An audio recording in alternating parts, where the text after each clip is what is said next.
Bonjour à tous et bienvenue sur Usability. Aujourd'hui, nous allons voir comment jouer à Water Surf Puzzle sur PC en utilisant le tout nouveau BlueStacks 5, qui est conçu pour une vitesse fulgurante et une action de haute intensité.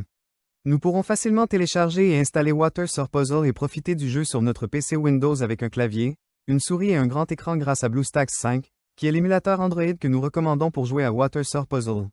Alors sans plus attendre, passons à l'action. Tout d'abord mes amis, la première action à réaliser est de lancer notre navigateur web préféré. Nous avons ici celui que nous utilisons le plus. Passons à l'URL cliquable que je mets en Serberlens en vert. Vous pouvez la voir sur mon écran. Vous n'aurez pas besoin de taper quoi que ce soit, car il y a un lien à cliquer dans la description de cette vidéo et dans le premier commentaire permanent.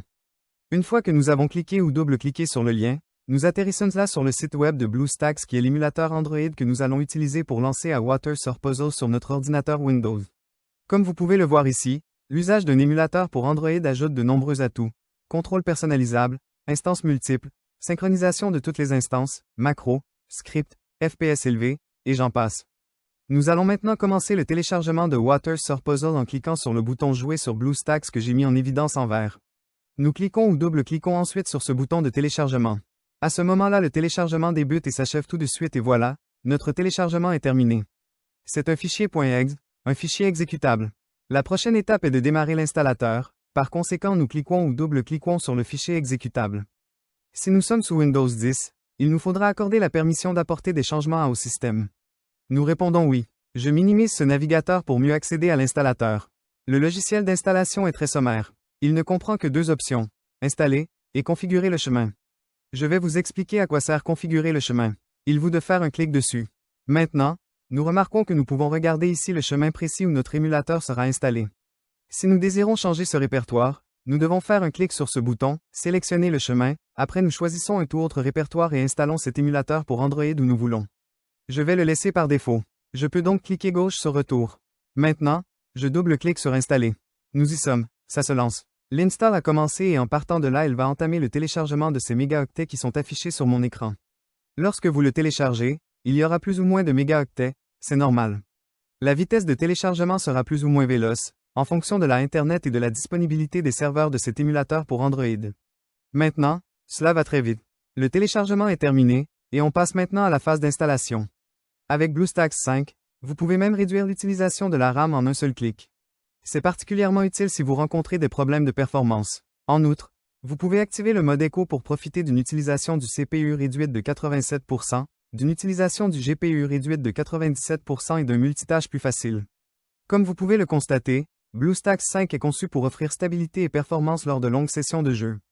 L'installation est déjà terminée pour moi.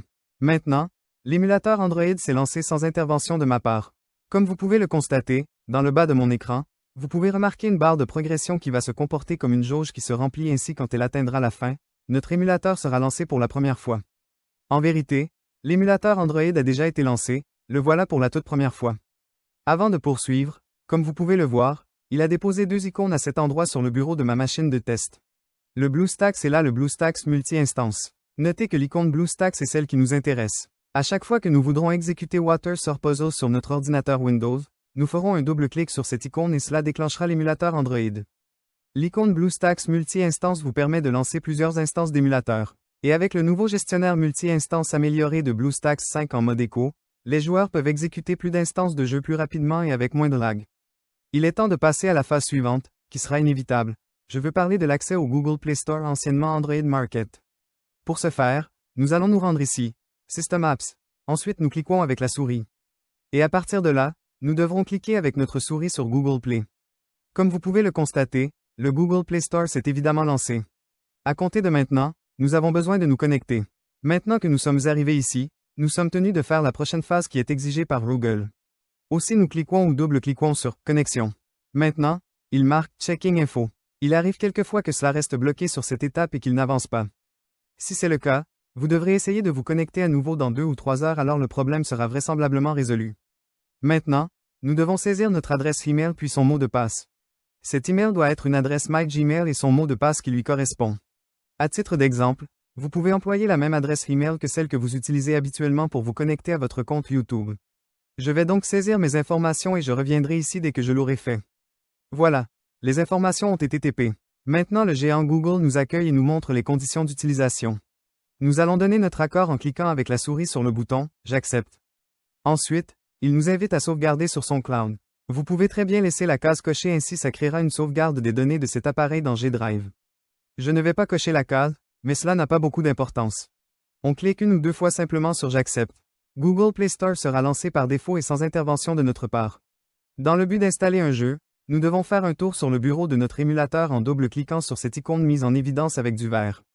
Désormais, puisque nous avons accédé au bureau de l'émulateur pour Android, nous pouvons voir que nous avons à notre disposition ce bouton Installer le jeu. Nous cliquons ou double-cliquons sur ce bouton. À cet endroit, nous avons sous les yeux le jeu. Sans plus attendre, cliquons avec la souris ici même sur le bouton Installer, que je surligne juste pour vous en vert. Et à partir de là, l'install va se lancer. À partir de maintenant, l'émulateur va récupérer le jeu et lancer l'install du jeu. Cela peut aller plutôt lentement ou être extrêmement rapide. Tout cela est en fonction de la qualité de notre connexion Internet. Ça y est, notre install est déjà terminé. Maintenant, rendons-nous sur le bureau de l'émulateur en cliquant gauche sur ce bouton que je mets en surbrillance en vert, afin de lancer Water Surf Puzzle pour la toute première fois. Nous sommes maintenant sur le bureau de l'émulateur, et nous devons cliquer gauche sur cette nouvelle icône du jeu Water Surf Puzzle qui a été mise ici. Le jeu est démarré pour la première fois. C'est top. Je peux cliquer avec notre souris à n'importe quel endroit sur l'écran et aussi me servir du clavier.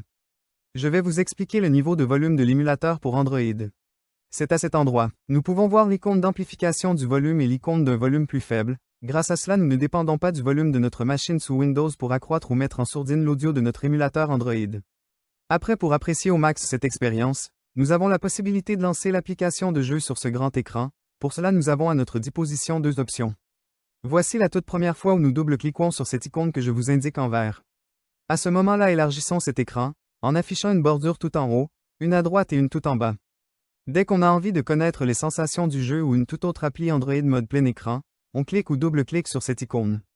Ainsi, nous pourrions tout de suite lancer notre jeu en mode plein écran. Afin de arrêter le mode plein écran, sur votre clavier, appuyez sur la touche F11. Ainsi, nous voilà retournés, sans surprise, en mode écran courant. C'est le moment idéal pour vous parler du mapping du clavier qui sera très captivant. Ainsi, nous serons en mesure d'utiliser le jeu beaucoup plus aisément. La première action à effectuer consiste à cliquer gauche sur cette icône de clavier.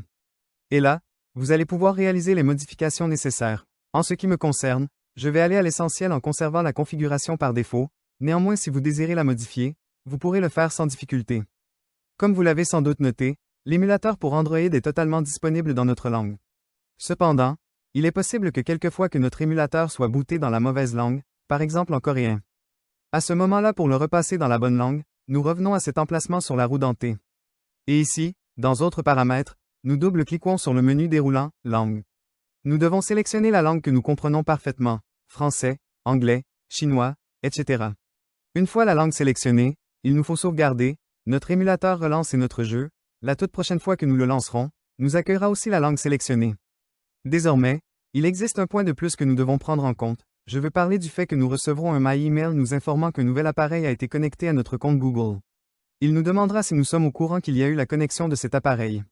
Bien entendu, c'est le cas, pas la peine de stresser, car en effet, l'émulateur simule un appareil Android. Et pour voir quel type d'appareil est MULE, revenons à cet endroit, à cette icône en forme de roue dentée et cliquons ou double-cliquons dessus. Et nous voilà à cet emplacement à l'option « Modèle ». Nous apprenons ainsi que cet émulateur pour Android reproduit le comportement d'un smartphone de la marque Samsung. Nous allons donc recevoir un courrier électronique précisant qu'un nouvel appareil Samsung s'est connecté à notre compte Google. C'est tout pour ce tuto vidéo mes amis. Je souhaite de tout cœur qu'il vous ait plu, et mieux encore qu'il vous sera utile. Si oui, donnez-lui un bon like, abonnez-vous, et si vous avez des commentaires, des questions à me poser ou des suggestions à faire, laissez-les dans la boîte de commentaires ci-dessous. Cliquez gauche sur l'une des vidéos qui s'affichent sur votre écran et rendez-vous dans les prochaines vidéos. Au revoir.